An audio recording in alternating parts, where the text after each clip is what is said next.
ইন্নাল হামদুলিল্লাহ ওয়াসসালাতু ওয়াসসালামু আলা রাসূলিল্লাহি ওয়া বা'দ। আজকে আলোচনা করব স্বপ্নের টয়লেট, গোসলখানা, হাম্মাম দেখার অর্থ কি। সাথে যুক্ত আছি আমি মুফতি জুবাইর ইমাম। আলোচনা বুঝতে সাথেই থাকবেন। যারা সরাসরি এই স্বপ্নের ব্যাখ্যার কিতাব অথবা আমলের কিতাব সংগ্রহ করতে চাচ্ছেন আমার সাথে যোগাযোগ করবেন 01908183699।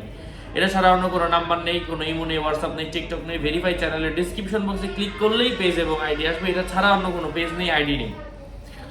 স্বপ্নে বাথরুম অনেক প্রশস্ত ও পরিষ্কার দেখা, এটা দেখার অর্থ হচ্ছে তার স্ত্রী উত্তম চরিত্রবান হওয়ার সম্ভাবনা রয়েছে। যদি কোনো পুরুষ দেখে বাথরুম দেখা, এটা স্ত্রী বোঝানো, মানে মহিলা বোঝায়।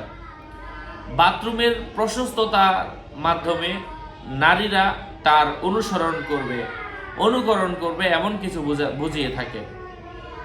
যদি কোনো মানুষ স্বপ্নে দেখে যে বাথরুমে সামান্য ময়লাযুক্ত, এর অর্থ হচ্ছে তার টয়লেট সংকীর্ণ, ময়লায় ভরপুর হওয়ার সম্ভাবনা রয়েছে।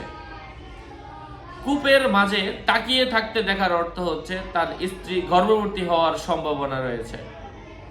স্বপ্নে কোনো মানুষ যদি দেখে যে টয়লেটে প্রবেশ করে সে টয়লেট করছে অথবা বাথরুম করছে, এর অর্থ হচ্ছে স্বপ্নদ্রষ্টার অতি সত্বর অসুস্থ হওয়া অথবা কোনো রোগ ব্যাধির সম্ভাবনা রয়েছে।